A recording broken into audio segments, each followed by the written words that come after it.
여러분 안녕하십니까? 오늘 세종에 있는 육군 32사단에서 수류탄이 폭발해 훈련병 한 명이 숨지고 함께 있던 간부가 크게 다쳤습니다.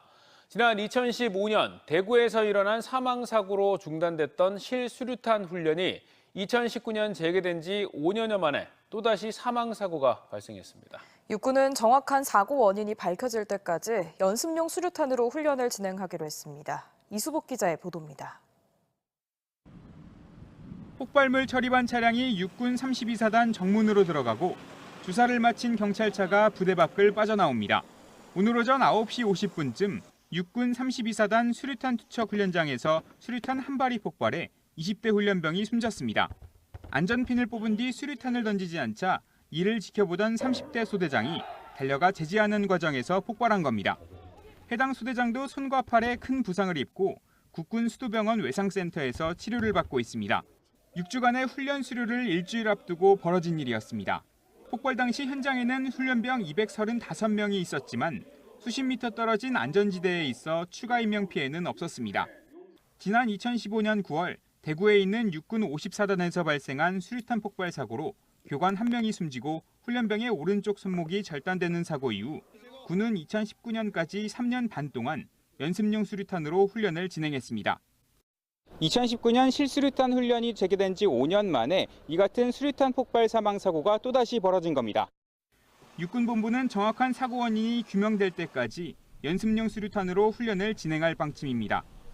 이어 유가족에 대한 위로와 함께 필요사항을 적극 지원하는 한편 함께 훈련에 참여했던 장병들을 대상으로 심리상담도 진행하겠다고 밝혔습니다. TJB 이수복입니다. 보이스피싱 의심 신고를 받은 경찰이 주차장에서 수거책을 신속하게 검거해 1,600만 원 상당의 피해를 막았습니다.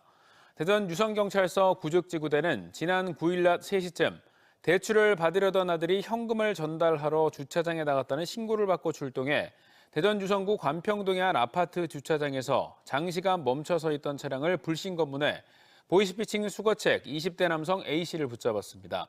A씨는 경찰 조사에서 고액의 아르바이트 광고를 보고 나왔다고 진술한 것으로 알려졌으며 경찰은 A씨를 상대로 여죄 등을 조사하고 있습니다. 대리기사가 두고 간 차량을 옮기기 위해 음주운전을 한 40대가 항소심에서도 무죄를 선고받았습니다.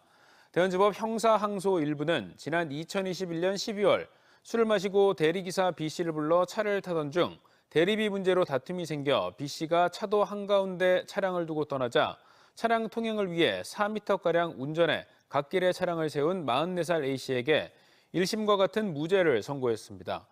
재판부는 A씨가 사고 위험을 줄이기 위해 운전을 했고 차량을 옮기지 않았다면 사고가 날 위험이 있었다며 선고 이유를 밝혔습니다.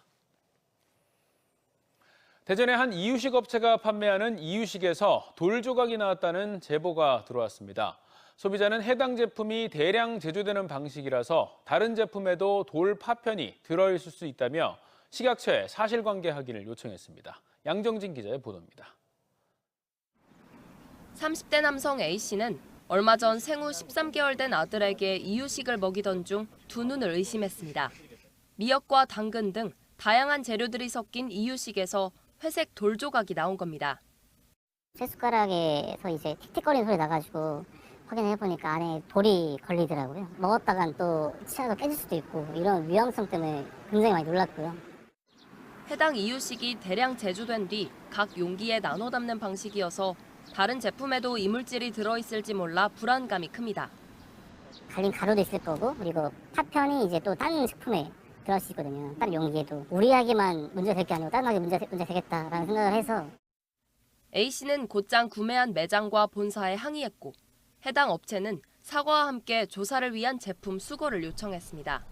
하지만 A씨는 제대로 된 조사가 이뤄지기 어려울 것으로 보고 식약처에 신고했습니다. 이유식 업체는 A씨가 해당 제품을 보내지 않아 이물질을 직접 확인하지 못했다며 비슷한 내용으로 접수된 신고는 한 건도 없다고 설명했습니다. 이어 사실관계가 검증되지 않은 상태지만 사과와 함께 보상을 약속했다고 덧붙였습니다. 한편 지난 5년간 가공식품에서 이물질이 나왔다는 신고가 2만 건에 육박하는 등 이물질 발견 사례는 매년 꾸준히 늘고 있습니다. 특히 영아들은 의사표현을 하지 못해 이물질을 삼켰을 경우 위험성이 더욱 큰 만큼 이유식에 대해서는 철저한 관리와 점검이 필요하다는 지적입니다. TJB 양정진입니다. 대전 하나시티즌 이민성 감독이 팀 성적 부진을 이유로 자진 사퇴했습니다. 올 시즌 아시아 챔피언스리그 도전을 선언하며 야심차게 시즌을 출발한 하나시티즌은 공격과 수비에서 모두 기대 이하의 경기력을 선보이며 승점 11점, 2승 5무 6패로 리그 최하위인 12위로 내려앉은 상태입니다. 정광석 수석 코치가 당분간 감독 대행을 맡을 예정인 가운데 후임 감독 선임에 관심이 모아지고 있습니다. 아시아 태평양 지역 각국 지방정부와 비정부기구, 기업들이 탄소 중립 실천 방안을 논의하는 아시아 기후행동 정상회담이 오는 10월 충남에서 열립니다. 충남도는 서울에서 열린 아시아 재생에너지 성장 포럼에서 오는 10월 아시아 기후행동 정상회담 도내 유치를 확정지었으며 행사에 대한 지원을 요청했습니다. 아시아 기후행동 정상회담은 아시아 태평양 지역의 탄소 중립 확산을 위한 정책과 협력 방안을 논의하는 자리로 지난해에는 싱가포르에서 열렸습니다. 수박은 대표적인 여름 과일이지만 혼자 먹기에는 부담스러운데요. 일반 수박의 3분의 1 크기의 속이 망고처럼 노란 애플 수박이 예산에서 최초로 개발돼 첫 출하를 시작했습니다. 1인 가구의 안성맞춤으로 농가 소득 증대에도 큰 보탬이 될 전망입니다. 장석영 기자입니다. 한 손에 쏙 들어오는 작은 수박이 주렁주렁 탐스럽게 매달려 있습니다. 겉모습은 일반 수박과 똑같지만 일반 수박 3분의 1 크기에 무게도 2kg 안팎에 불과해 1인 가구의 안성맞춤입니다. 반으로 쪼개자 망고처럼 샛노란 과육이 먹음직스런 모습을 드러냅니다. 예산군에서 최초로 개발해 올해 재배를 시작한 수박 품종 예가, 송노란 애플 수박이 첫 출하를 시작했습니다. 한 포기당 한 통만 열리는 일반 수박과 달리 노란 애플 수박은 한 포기당 3-4통이 열립니다. 재배 기간도 일반 수박보다 열흘 이상 짧아 이기작이 가능해 30% 이상의 농가 소득 향상이 기대됩니다. 일반 수박보다 한 열흘 정도 앞당겨서 딸 수가 있기 때문에 바로 또 이기작에 들어가게 되면 그 사람들과의 틈새 전략으로서 그때 우리 농산물을 심었을 때 또 제가격을 받을 수 있다. 당도도 11브렉스로 일반 수박과 동일하고 과육이 아삭하면서도 더 많은 수분을 머금고 있어 식감도 뛰어납니다. 보시면 사과나 배처럼 칼로 깎을 수 있을 정도로 껍질이 얇아 음식물 쓰레기가 현저히 줄어든다는 점도 장점입니다. 노란색 계열 채소가 많이 갖고 있는 베타카로틴 함량이 매우 높아 항산화 작용에도 도움이 됩니다. 강력한 항산화 성분을 보이고 있고요. 맛도 육질도 좀 부드러우면서 당도도 일반 수박, 애플 수박보다 한 1브렉스 정도 높게 나오고 있어서 앞으로 전망이 좀 높은 편입니다. 예산군은 우선 시설하우스 20동 등 4헥타르의 시범단지를 조성해 재배 중으로 재배 관리와 관수 방법 등을 농가에 중점 보급해 점차 재배 면적을 늘려나갈 계획입니다.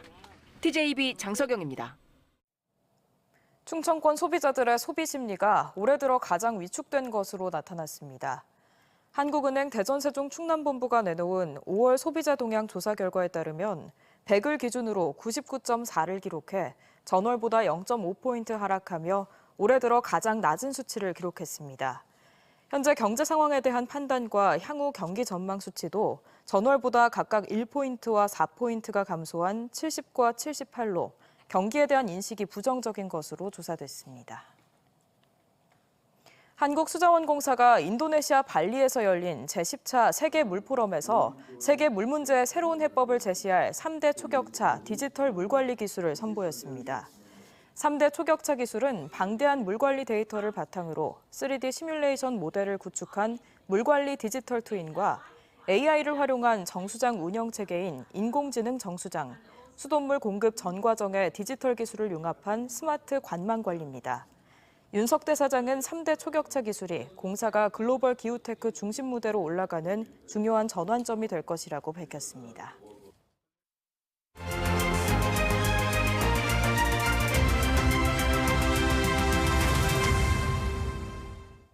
기후변화 시대 탈석탄과 신재생 에너지의 미래를 알아보는 기획보도. 오늘은 석탄 산업의 흔적들을 잘 보존해 세계 문화유산에 지정되는 등 독일을 대표하는 관광 명소로 탈바꿈시킨 탄광도시 에센의 기적을 살펴봅니다. 국내 대표적 석탄 도시였던 보령시에 시사하는 바가 큰데요. 강진원 기자가 그 현장을 다녀왔습니다. 라인강의 기적이 시작된 독일 루르 공업지대의 중심지 에센. 1847년 문을 연 광산에서 매년 8천여 광부가 수십만 톤의 석탄을 캐내 철강 화학 산업의 번영을 이끌었습니다. 당시 한국의 많은 광부들도 광산에서 청춘을 불살랐습니다. 열심히 하는 사람은 굉장히 열심히 했어요. 그거 뭐 하여튼 한 푼을 더 벌어가지고 보내려고 하는 사람도 있고, 오늘은 무사히 보냈구나, 그 다음도 또 어떻게 잘 보낼까, 뭐 오직 그거밖에 없죠. 그러나 검은 황금의 영광은 1986년 폐광과 함께 막을 내렸고 도시는 빠르게 쇠락했습니다. 그러자 독일 정부는 탄광을 철거하는 대신 역사의 정체성을 간직한 문화 자산으로 키우는 승부수를 던졌습니다. 먼저 에센의 에펠탑이란 애칭이 생긴 A자 철골 구조물 시설을 지명을 딴 박물관으로 탈바꿈시켰습니다. 이곳 졸피아인 박물관에는 100여 년 전 캐냈던 석탄 더미와 그 석탄을 분쇄했던 장비 등 당시 사용했던 도구들이 원형 그대로 전시돼 있습니다. 골동품이 즐비한 유적 같은 현장은 근대 산업화의 상징 공간이 됐고 매년 180만 명이 찾는 관광지로 탈바꿈했습니다. 주변 시설들은 문화 공간으로 꾸며 해마다 600여 차례 이벤트를 개최하고 예술가의 일터와 전시장으로 제공했는가 하면 예술대학도 유치했습니다. 지난 2001년 세계 문화유산으로도 지정돼 독일의 어제와 오늘, 내일까지 변화의 중요성을 보여주는 최고의 장소로 꼽힙니다. Deshalb ist es so wichtig, dass die Menschen an Orte kommen können, wo sie sehen, Wandel geht, wo sie Mut fassen können und wo sie Zuversicht haben können, dass mit einer Vision, mit Tatkraft Zukunft zu realisieren ist. 한때 국내 석탄 채굴량의 10%를 차지했던 보령시. 화력발전소까지 운영해 황금기를 구가했지만 광산은 폐쇄되고 화력발전마저 하나둘 가동이 중단되면서 인구가 줄어 10만 명 마지노선도 붕괴됐습니다. 시단위에서 인구가 10만이 무너진다는 것은 정말 큰 생명력을 잃는 것과 같은 그런 아픔인데, 그 아픔을 우리가 견뎌내기 위해서 지금 시정의 모든 초점을 맞춰서 최선의 노력을 다하고 있습니다. 수소 시대를 맞아 석탄은 역사의 뒤안길로 사라지는 운명. 다시 미래를 그려야 하는 보령시에 있어서 독일 탄광도시 에센이 보여준 기적이 시사하는 바가 큽니다. TJB 강진원입니다. 한국전문대학 교육협의회가 지역혁신 중심 대학 지원 체계 라이즈 시행을 앞두고 대전 컨벤션센터에서 전국 광역자치단체와 유관기관들이 참여하는 토론회를 열었습니다. 이번 토론회는 광역자치단체와 전문대학이 직접 만나 지역발전 선순환 구조 구축을 위해 서로 협력하고 지역과 전문대학의 동반 성장을 모색하기 위해 마련됐습니다. 개인정보 문제로 접근이 어려운 의료 데이터를 지역 기업들이 쉽게 활용할 수 있도록 지원하는 의료 데이터 안심존이 대전에 문을 열었습니다. 건양대병원에 마련된 의료 데이터 안심존에는 개인 분석실 22석과 그룹 분석실 4석, GPU 컴퓨팅 자원 등이 갖춰져 기업들이 사전에 신청만 하면 의료와 건강, 헬스케어 데이터를 활용할 수 있습니다. 대전시는 의료 데이터 안심존 등에 2027년까지 국비 100억 원 등 총 133억 원을 투입할 계획입니다.